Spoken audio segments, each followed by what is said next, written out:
Welcome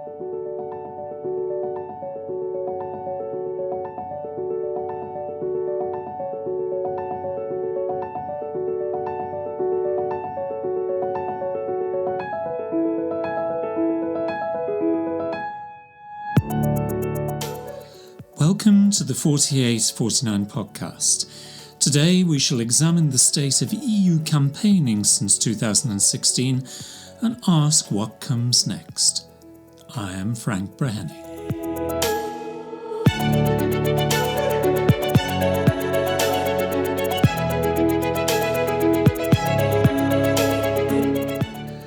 As I started to write this podcast, Westminster once again obliged in their daily show of crazy politics. The country is exhausted by the debacle and illegality of the EU referendum and the populist promises on the side of buses. I simply do not believe politicians posturing about what they think the country is thinking. Many people I speak to ask why. Why is it so difficult? Why are we not asking the people again? Why can't all this just go away? In answer to these questions, dear listener, you should understand that members of Parliament didn't tell you at the time that you were being asked to disentangle 40 plus years of legal agreements. Just think how difficult it is to get out of a telephone contract. Many did not understand how deeply these agreements, which have led to laws and regulation, underpin many of the rights that are seamlessly enjoyed today. Prior to the referendum, and for some months after, I spent a great deal of time within radio and television studios, doing my best to balance the consumer position against the differing options we faced. I can remember on the day of the result, I was sailing into Saint-Malo in France when I saw the result, and my first reaction was, well, this isn't convincing one way or the other. Yet within hours, politicians of differing shades of opinion, addicted to their love of the first-past-the-post system, wallowed in the reverence of the result, and so the battle for hearts and minds had begun. In the early days, I saw campaigners in Westminster refusing to budge from the position that the country had made a mistake. Others expressed their joy at the result, but perhaps instinctively knew that their dream would not be delivered, and I found engagement with this cohort to be next to impossible. My position has always been clear. I can certainly look at and analyse different perspectives of Brexit, but I would be no use as a consumer campaigner if I couldn't or indeed wouldn't conclude on what is the best course of action to protect consumer rights.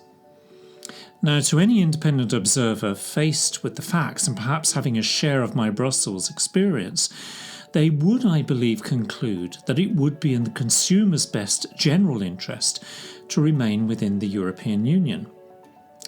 This does not prevent me from continuing to provide a balanced commentary, and this still allows me to practice my rights as a citizen, to express my views on the errors being committed by government. And protest I have, joining the very first march in London, whose numbers took many by surprise. Within these marches, you experience a shared belief or commonality and the hope that you can join with your fellow protesters in that common aim. I have engaged with campaigners at Westminster who explained to me that they didn't understand how consumer rights played against the European question. I think this is because the mantras of Westminster and protest marches centre around EU citizenship, free movement, fundamental freedoms and, of course, stop Brexit. At one stage I was asked and filmed for my views on Brexit and consumer rights, but to my knowledge the film was never used. I have also spoken to many people who've come down to London for the day, and regrettably, it was clear that they didn't understand why it was important to remain in Europe other than the message of the mantras, important as they are. Interestingly, however, they knew of the personalities of the Remain side and spoke of them in glowing terms.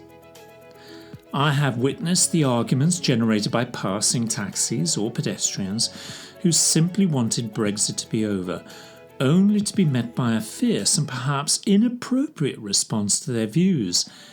How is this supposed to win hearts and minds, I wondered. I have also argued that myself and other single-issue campaigners should be brought into the fold and used for our experience. But to date, none of us have ever been invited to talk, let alone be part of a consultative process. I thought social media would produce a true connection, a real community, only to find that the cult of personality and a general lack of engagement would have led many, in my opinion, to simply stop trying. I saw one woman complain that she had tried to engage, only to be told that she was not of the right age group. She wasn't young enough. I have watched the EU Twitterati complain of the abuse they suffer, and despite being advised to report and block such people, some continue on their journey of sharing their complaints and embrace the flow of sympathy. The message of European membership has been distracted by insult and personality. I've also tried to engage locally. I have sent many emails to campaigning groups, never to be answered. I managed to attend a gathering in one town and believed I could connect with people from my own town, only to find that they were not interested. Indeed, the weekly meetings promised in Facebook never materialised, and there were occasions when myself and one or two others would be aimlessly wandering around that town, looking for the protests and shrugging our shoulders about the commitment of others. At meetings I have attended, I have spoken at such meetings, and realised that as an independent, I was very much in the minority. Most of the speakers belonged to political organisations, and each ensured that they offered their own party political line. There was one instance where one speaker at the end talked about independence for Wales being the only option for the country to secure its European future, and they were greeted warmly. As the meeting started to pack away, another party spokesman jumped up, suddenly realising perhaps that their message had been diluted, and tried through a thinning crowd to disassociate themselves from the independence message. Not really a unified message, was it? At these same meetings, I have also met people who told me that they were motivated to leave their television behind and come on their first demonstration, but even they felt confused by some of the different messaging. They approached me because they considered what I had to say was unfettered by the games of political bias. You would have thought that on such an important constitutional issue that those leading the way would offer a coherent message and strategy. But then again, it didn't happen during the referendum, so why should it be happening now? As if to underline this incoherence, and again right on cue, the People's Vote campaign is currently engaged in a struggle as to who will control the agenda and messaging of a potential second referendum. As you read the newspapers, you can see that factions exist, each believing that a different emphasis should be given to a particular aspect and on any future referendum, and ne'er the twain should meet. This all feeds into the narrative that at the heart of any Remain strategy there exists confusion and a lack of organisation. It is surely one thing to organise, and I acknowledge that they have convinced over 1 million of my fellow citizens to march the streets of London, or indeed to protest outside Westminster. But it is quite another thing to create a true, consistent, inclusive, non-partisan local and national campaign to keep that very passion alive.